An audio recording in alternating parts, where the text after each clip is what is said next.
we need to have a mutual understanding, and we need to understand that the person that maybe you are now in your 20s may not be the same person that you will be in your 30s, or when you become a mother, or when you find a new job, or when you move to a new place. The dynamic is not the same. Very different. And I think sometimes wanting to compare how you react in a romantic setup vis-a-vis how you react with a friendship is unfair, because we seek a different kind of companionship in each. In friendships, we need to be intentional. But there are certain things you're just uncomfortable with addressing, because you're like, how could somebody do that? So you cannot want to have a certain friendship, but you don't put the work in it. When it comes to things of spirituality, right? You may feel comfortable with discussing certain spiritual aspects of your life with that friend, because it will be easier for them to understand, because they're in the same route.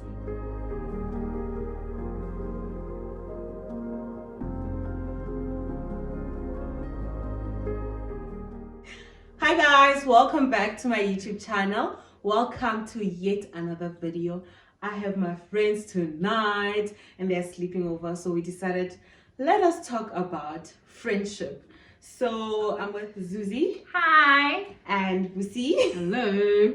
So today I want us to discuss friendship, adult friendships. So the adult people that we are, I want us to discuss everything that we go through. And yeah, so first thing I wanted us to discuss, I think one of the things which is like, it's very big on social media, friendship breakups.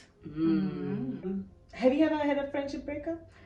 Yes. Friendship breakup? I I have, but it was like we got back together. You got back together? Yeah. Okay, I've experienced friendship breakup, but I wanted to understand, like, from your angle, your experience, what was the cause of the friendship breakup, if you're comfortable saying it. I've had 3, and of the 3 I've reconciled with 1 or rekindled with 1. The other 2, it just didn't happen. I just think sometimes if the friendship does not have the necessary foundation, it can easily be torn apart by the smallest of things. It's very similar to a relationship. I think if the foundation is not quite right, it takes the smallest thing to take it out. And I feel like because with friends, you have to be with yourself or be yourself all the time. The second you feel like, no, I'm no longer myself, I have to portray a certain version of Uzuzeka towards that friend in order for it to be acceptable, to work, yes. Then that's how I knew with the other friendships that it was not quite it. And funny enough, it was reciprocated. That's how they also felt, which means we were on the same page at the same time. So did you talk about the breakup? Did you say we're breaking up, or did it just happen? With so there were 3. The one I reconciled with, we actually had a formal breakup, like a relationship breakup. Hey, you're on this page, I'm on this page, but we've reconciled. The other one, we also ended things on a speaking note that I'm on a different path in my life.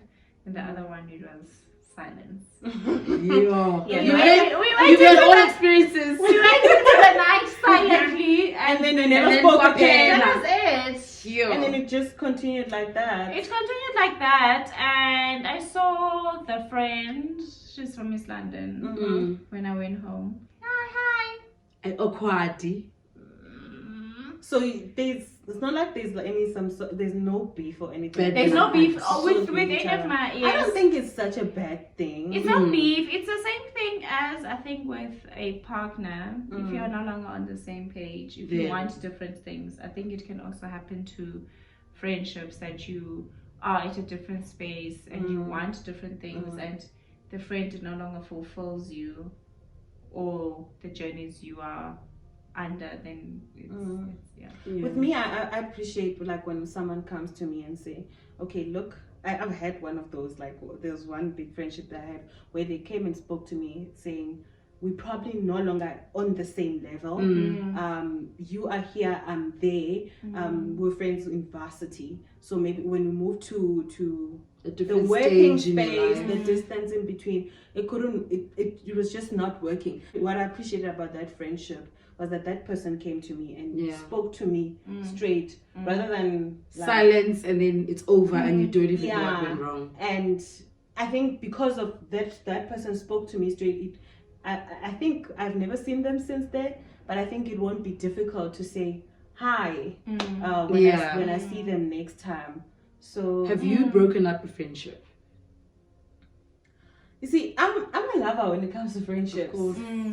And I appreciate friendship so much, and I think people have broken up with me. Oh, okay, no, let me not say people.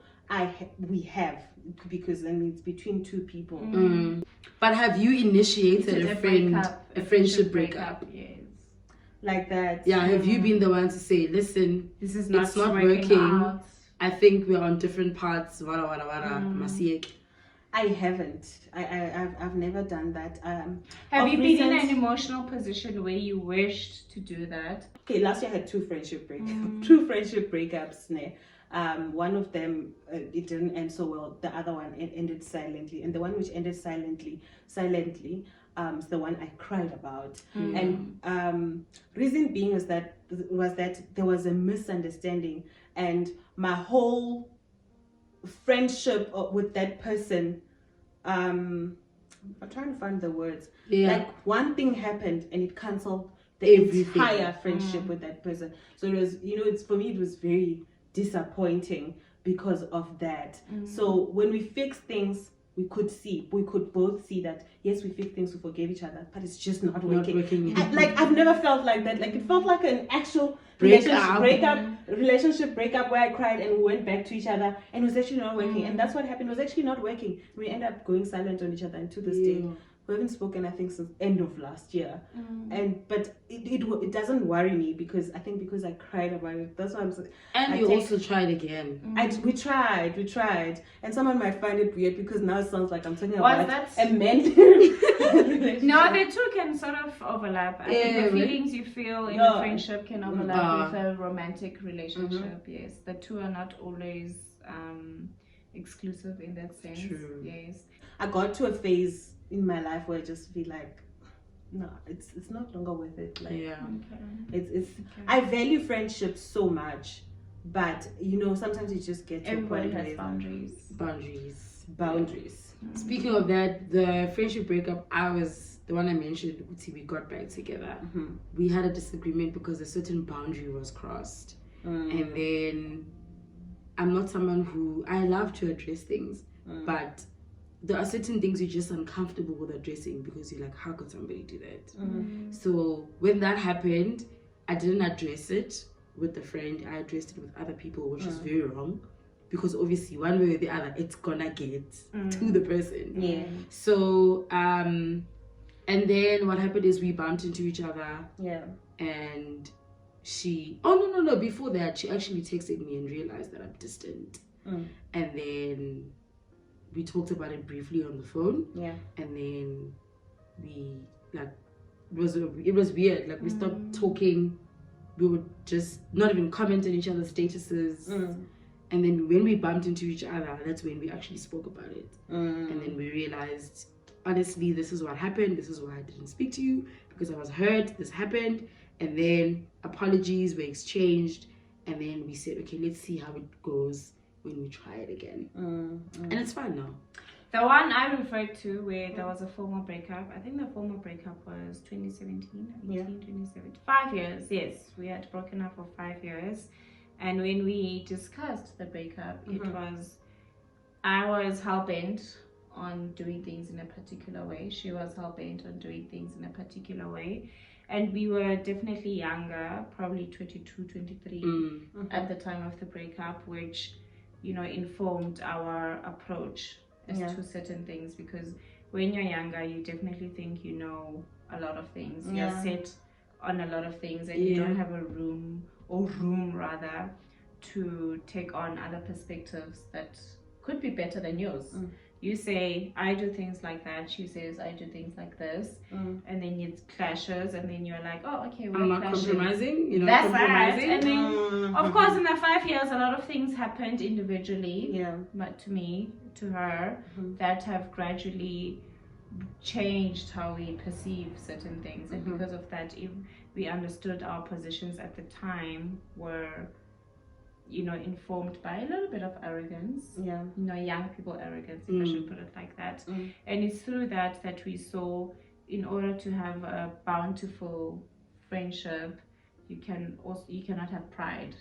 Yeah, no, I think the pride is one of the biggest thing. And speaking of pride, the one question I wanted to ask: do you give grace to your friends. When they I do. Yes, I do. Because that links so much with pride. Like I do. Definitely. I think the reason I say that the friends I have and know are people whom I know their flaws. They know my flaws, and that's where the idea of giving grace comes from. If you know a person can be moody in certain instances, or can be quick, can be this, can be that, anything that is not okay, the fact that you continue being friends with them despite that is a form of grace in itself. That it is. I hear you are like this, I see you like that, I've experienced you like and this. it's accepting them. It's like fully, yes, and accepting. Not only accepting them when it's positive. Yes, and that is where the grace comes in, saying, okay, I can still call you out, but the likelihood is that certain things are just part of our character. But despite that, giving you grace. I know this person. I know their pros and cons. Yes. Similar to a relationship, as you said when we started, that we can't. They overlap. Even in a relationship, it's very common that you won't just damn someone at their first mistake because you've seen their positive side, you see their negative side, and you accept both, or you weigh the two, whatever strategy you use. But it would be friendship. I just wanted to add on with what you're saying. This is something which I watched on Thandi Gama and Yol's video, and also on Dande Yonkosukunene and Mpumi's video, where they were speaking about grace and friendship and boyfriends. Not that we're speaking about this, but the common thing that was going on, I think I've had a conversation about this before, was that women are quick to give grace to men than women. Women, let me repeat myself, women or friends are quick to give grace to men than their friendships. And I want us to discuss this. What's your point of view when it comes to this statement? Because I see it's one of the common things which is being said, especially on these adult friendships conversations on other YouTube channels. What's your take on it? I think I have 2 points to make. For me, I think in as much as certain feelings can definitely overlap, the dynamic is not the same. Very different. And I think sometimes wanting to compare how you react in a romantic setup vis-a-vis how you react with a friendship is unfair on both parties. How you would with your partner. But doesn't it deal with emotions? No, remember with your partner, there are just certain emotions that you don't get from a friendship. Yes, friendships are very fulfilling and they provide a certain comfort and security, but a romantic setup has many other things which also cannot be mentioned on this channel that give you a greater comfort or a greater sense of security. So the dynamic is completely different. How you deal with your partner will be different how you deal with your friend. Yes, but I know the dynamics are different. But to both dynamics, there is love. No, it's a different kind of love. But with that different kind of love, why is it so quick? Okay, judging the friends on its own, why is it so quick for a friend to do something wrong? It's like, oh, okay, whatever. For me, the reason the conversation is quite ridiculous, to be honest, is because we are talking about two different kinds of relationships entirely. The friendship, the love and comfort of friendship and the love and comfort of a relationship are just two. They're not the same. And the fact that people, because we seek a different kind of companionship in each. The companionship we seek with men or women, depending on what you like, will be different from the companionship you seek in a friend. Therefore, when a friend hurts you, it's obviously going to ignite a different reaction because of the kind of companionship or dynamic you share with that person. Mm-hmm. The compassion, the companionship, that you also share with a man is therefore going to inform how you react when that man hurts you. Yes, and I think the discussing the two on the same level is also very dangerous, and I often think another dangerous point is to involve men in discussions that should solely be for women. I understand the urge to bring men into the conversation and to compare. I understand that urge to bring men into the conversation and compare. Okay. Let me use a comparison. Maybe funny, but if I pose a similar question and say, why is it so easy to forgive family over friendships? I think we'd come back to the same answers as I gave. Yeah. That the dynamics are not the same. There's love for family, there's love for friends, there's love for friends. I love that we're discussing this, because for me, I get to understand this friendship thing on another level. And I love that you bring the family part into it, because it was personally something that I was asking myself. I had this friend whom, certain things would happen with their family, and I'd just be there. But when things happen, I'm very quick to be dismissed, and that's what you bring now. Levels. That's why it's the same as saying that's why we don't bring family into this discussion, because that is not the discussion that we are on. And you know what? When I also saw that thing trending on social media, and I think to a certain extent I agreed with it. That as women, we are really too quick sometimes to dismiss and throw away friendships, whereas we are so tolerant with men. But now hearing your perspective, I'm like, I'm remembering instances where I've given family so many chances, and there are certain friends that maybe, as much as I've given chances, but our friendship was never the same again, because you chose me and it ends there. Yes, you play a huge role in my life, but there's a certain thing that a family member would do or my boyfriend would do, and I'll forgive him and see through it. And then now there's a certain thing you would do, I'll forgive you, but kuzobanzima, that we get to the same level again. Yes, that's why it goes back to the dynamic. I don't think you can just focus on the dynamic that you share with the person, and also what you seek from each person. Can we not give more grace? I'm gonna say this is in Yesul. In friendship, and that's why. But then yes, there's also that element. But it doesn't. I think having this discussion doesn't negate the fact that there are friendships with a lot of grace. For example, I think people want to. The reason people even want to compare is because men will probably get 5 grace C's, whatever, and your friend would get 4, 3, or 1. Or 2 or whatever. But then the grace is extended, and that's why it's always a very. It always boils down to the expectation. What do we seek from that person? And the expectation is, I don't expect a friend to hurt me to this extent, and once you do that, out the door, because you of all people could not have said that.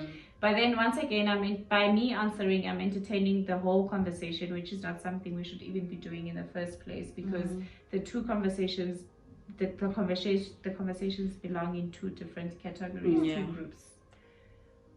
I love this. With me, I'm internalizing a lot of things, because sometimes I tend to feel, maybe I should have done this. I should have. But we can afford grace, as you asked. But can we afford grace? We can. We can afford grace. It just all goes. That's why I said it's a general statement out of what most people have done. And we can afford grace, and it's all on what has happened, what has the person done. The very same way that there are women who don't give men multiple chances. There are also women who will give their friends multiple chances. Yes. We're friends, right? Yeah. And we've been friends for a while now. And I just wanted us to share, what do you think is the recipe, to keep a friendship while adulting, while relationships in between, kids in between, business, work? What do you think keeps a friendship in adulthood? Transparency, mutual understanding, and understanding that the mutual understanding will transition with different phases. Because I think what breaks a lot of relationships is change. Change, Change, whether it's friendship, whether it's family, whether it's change. So, for example, we need to have a mutual understanding, and we need to understand that the person that maybe you are now in your 20s may not be the same person that you will be in your 30s, or when you become a mother, or when you find a new job, or when you move to a new place. But as much as we must embrace your change, that change must not have major changes to the character, your character. So, for example, we know Arehone as someone who's very dedicated to friendships, very loving, very accommodating, very generous, etc., etc., etc. And we may understand that when she becomes a mother, she may not be able to give us her time. But her generosity, her personality, her giving and whatsoever doesn't change to an extent. But we know that she can't extend that kind of character right now because of the phase that she's in. So you have to be transparent. We have to be transparent, and we need to understand Uguti. There's a mutual understanding that may change with the different phases we go through. Yes, I also think in order to keep a friendship alive, more than anything, is the continuous investment. And that investment does not need to be, as Lucy just said, in demanding phases. Obviously, when you're younger and you have each other's time, it's much easier to be so invested in each other's space and what you're doing. But I do think it's continuous work. I think with everything in life, actually, it requires work. Friendship, romantic, family. You cannot want to have a certain friendship, but you don't put the work in it. And it can even be small things. As you've correctly said, when you're busy, it's going to be checking up on your friend. As a small example, it's going to be suggestion of a catch-up breakfast, lunch, or dinner. A catch-up video call. A catch-up video call. Catch-up WhatsApp catch-up call. We do WhatsApp those call. we do those a lot. But there's going to have to be initiative. I think that is the biggest point. Constantly taking initiative when you can, just to show. I think at most and at best, the older we get, the best that you can do is to show initiative. That I'm there, I'm still thinking about you. You're still in my life. It will be difficult to see each other for many months right now, physically. But you're there. So it has a lot to do with initiative and what breeds initiative, what informs you to take the initiative. It's the respect that you have with the person. I think as well, there needs to be a lot of maturity and understanding when you're in friendship, especially in adult friendship, because we go through a lot. There's a lot going on. We go through a lot at work, and we get busy. Sometimes I don't even want to see anyone. I want to have my own space. And if we can just understand each other, I think that the problem comes when we don't want to understand, and then if you're the one constantly taking initiative, it's exhausting. And it tires the friendship. And then once a friendship gets tired, then it brings about all kinds of tiredness. It's like when you're having a sad day. One moment you're sad about this, and then it compounds into sadder things. And I think it's the same as a friend. Oh no, you're not talking to me. That's why the silent breakups come. Yes, that's when the silent. Then you're just like, silent breakups. Oh, okay, but then this person is silent all the time, and it means you can't spare 10 minutes, and it's a constant hey. I think we just need to be intentional. Like intention. You did say at the beginning, work. And maybe that notion of women giving chances to men and not giving too many chances to friendships comes from the fact that many people don't want to understand that friendship is also work. And the work doesn't only mean meeting physically. And the work not one-sided. And it's not one-sided. Yes, and there's a lot of emotional work. It doesn't only mean that I must pick up my phone to call you when I'm sad, because that's also another issue that arises in adult friendships, where you find that on your bad time, then I have as a formula only when I agree. Let us celebrate each other. Yes, I agree. You made a very important point that there are friends that you sort of keep you for. When I'm down, sad time. You found them, and then the first thing, Bakanga, this is what happened to me. This negativity. This what happened to just calling Unjani, alright, and then laughing or sharing something very small and probably inconsequential, but That is what it means that it reassures me as your friend that the other parts of your life as well that you may see as unimportant, I'm a part of. Yes, we do need that friend to call when we are sad. We do. But let us call each other when we're happy or when there's nothing going on, just to check up. Which goes back to the idea of there's this show, Girlfriends. Oh yeah. It's a very old show. Yeah. I've watched it quite a number of times. 4 ladies, late 20s, early 30s. What I liked about that was the constant, every season, you have your friends for every season of your life. Your friends are there through all 4 seasons, and it's not that you pick a season for this friend.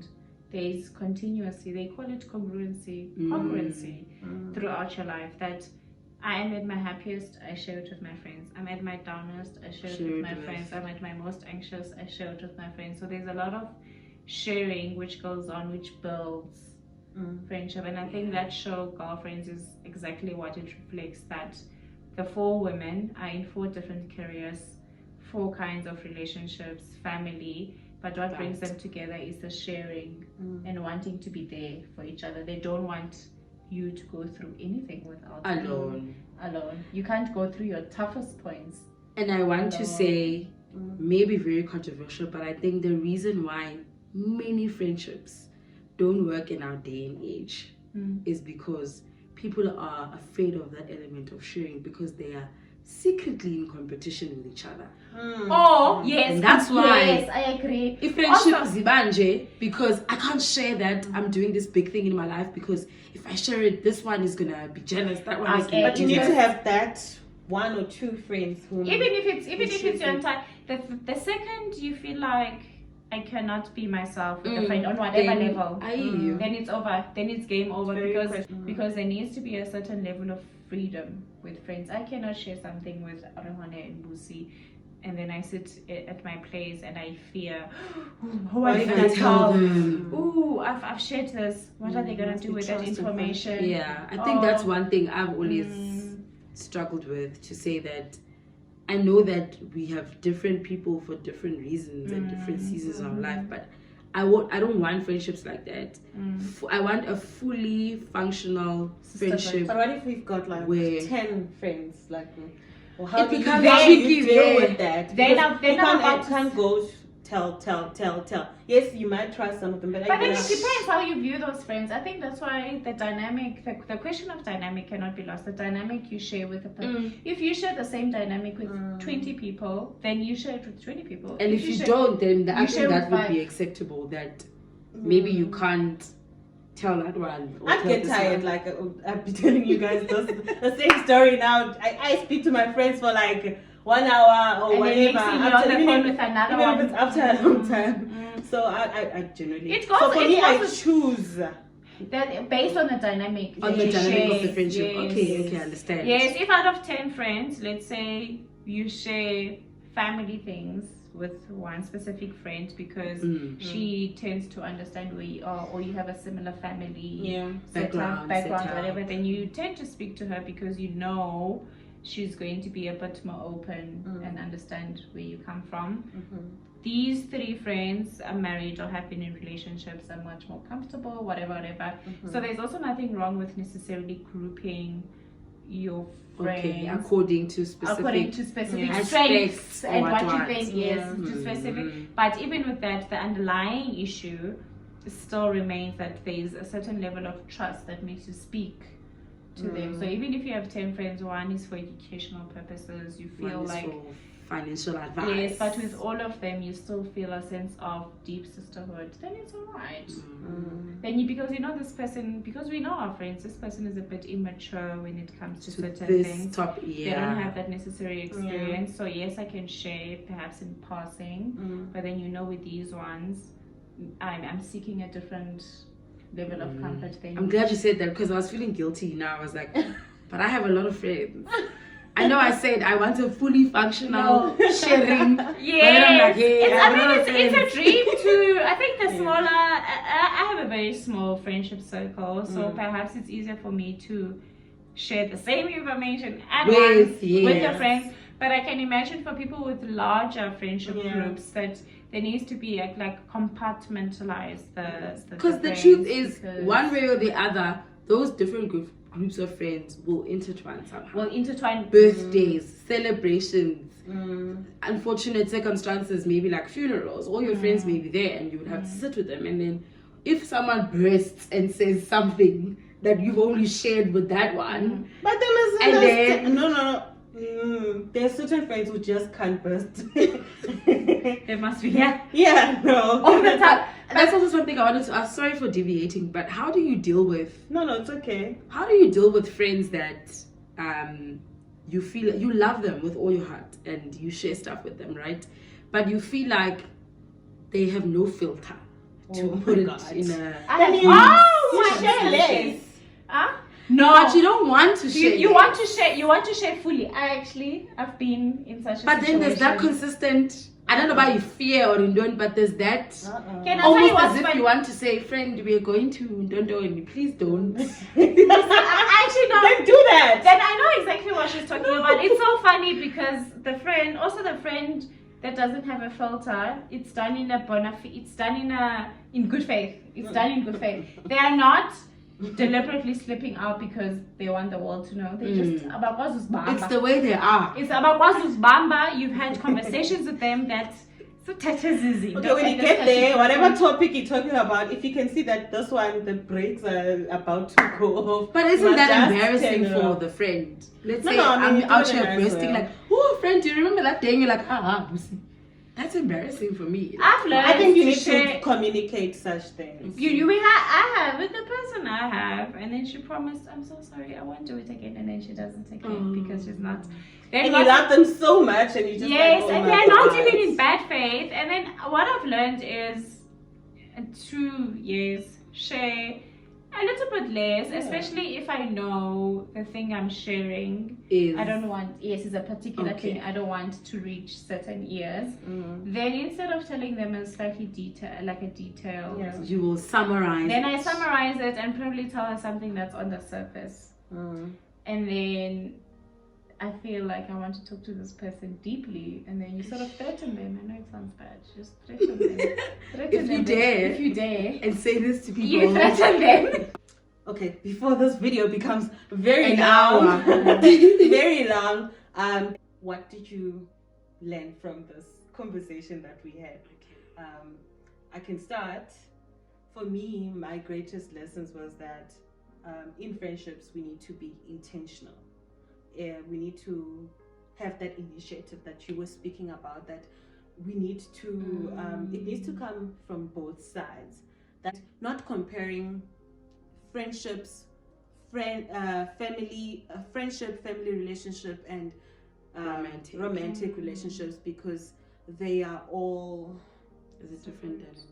different dynamics, and I'm never gonna compare them. And thanks to Zuzi, because of that, I needed to hear that.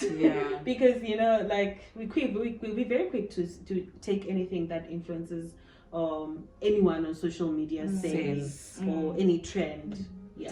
I learned that, and I learned this after I said my statement, Yoguti, I want a fully functional friendship where I can share everything. But then you were quick to say, but you must remember that it all depends on the dynamic of the friendship. So I learned that it's not wrong, because I do sometimes feel guilty about sharing specific parts of my life with certain friends and not sharing specific parts of my life with other friends. But I've gotten to understand that because of the dynamic of the relationship that I have, it could be background. Maybe your family dynamics are the same as mine. My family dynamics are the same as yours. I'll give a quick example. For example, when it comes to things of spirituality, right? You may feel comfortable with discussing certain spiritual aspects of your life with that friend because it will be easier for them to understand because they're in the same route. And then I've gotten to understand that I don't have to feel guilty for not being so transparent about other parts of my life with certain friends, but being transparent about this friend because there's a specific reason and strength as to why I'm sharing that with this friend. I think that's it for me. The most immediate point would definitely be Busi's comparison to family dynamics Yes. on top of The romantic. relation. yeah. Yes, I think it's a nice comparison to further amplify the point that certain relationships cannot be viewed with the same needle. Yes, and therefore cannot be judged on the circumstances which might appear similar, but actually are not because of the dynamics we share. So I liked that addition of thinking of family on top of it, and I think it's something and colleagues and bonds. Yes, we share. Yes. Yes. How separate the dynamics are, because one could say, "Oh, yeah, so this at the office." Why aren't you quick to leave that job? Why aren't you giving quick me to grace? Or why do you give your colleagues so much grace? Why are you sitting in that toxic work environment? Yeah, so there are just a lot of Yeah. different. Each relationship requires a different aspect from us, and I think the family one, especially with family, because we've come across instances where you see family showing up for someone convicted of a heinous crime, and you're like, a heinous crime, you should have cut him off, whatever the case Why is. didn't you cut him off? Yes, but then for them it's like Family. and we cannot take that away, and I don't want to even go into detail about the blood, But it is, because it looks like still, yes, let's look at them individually. Friendship still comes the bottom of the list when it comes to a thing. I think it might be bottom true. of the list. We like, And it's then like, we can cut it. We can cut it. That's how many people feel about friendships. People put friendships at the bottom of the barrel, even when friendships are the ones that actually make you carry survive them everything else. But then it speaks to the kind of friendship you shared with that person. I think we must not take into or not forget that friendship. If you carry a certain level of, especially in your adulthood, because it's an adult friendship, there are so many considerations which need to be made. When a friend says, "Let's break up," if Busi comes to Zuseka, "Let's break up." What? It's devastating for me. I'm not giving up. I will. So I think, yes, I understand you ladies when you say it would be at the bottom of the barrel, but I can't forget the dynamic shared with that friend. Yeah. Yes, because they're friends, you'll say it's the bottom of the barrel. If they say, "Let's break up," shut, thank you, you've done me a favor. I've been wanting to do it. I've been waiting. And they're friends that are worth fighting. They're worth like, what happened? Let's sort it out. Should we see someone to assist with with this kind of situation? So perhaps completely putting an umbrella on how it doesn't work. It doesn't work. It depends on the level of the friendship. I can't. Yes, Okay, and actually, I only thought of that when Busi said it's because they've saved us or been through with us in our darkest times. Yeah. Then it speaks to the dynamic. That's where my answer came from. Because if you've shared the darkest times with a person, and I know we over time. If you shared that, I can speak. Yes. Then just to end it off, there's a book that I'm reading. I think I'm telling everybody about it. Why Men, Hurt Women, Reflections on Love, Masculinity, and all of that. I'm only halfway through the book, but from what I've seen is there's a constant reflection or school of thought that we need to have with ourselves. And that can translate in how we deal with friends, friendships, and partners. But it has to be a continuous working progress with yourself before it even extends to other people. These are the kinds of friendships that I have in my head. What am I prepared to do to sustain it? Yeah, so it's also a sustenance conversation. If I have to sit and wonder certain things, what internal conversation am I having with myself on how I can change that wonder into a reality and put it into action and have the friendship that I so yearn for work. So work with the person, but for that, work with yourself. It has to also start with yourself. What a beautiful way of ending this video. Thank you so much, ladies. Thank you for inviting us. Engaging in this conversation. When you say thank you for inviting us, make it feel like so formal. Okay, Thank you for having us. Thank you for having us. Okay, please like, comment, and subscribe to my channel, and I'll see you guys on the next one. Bye.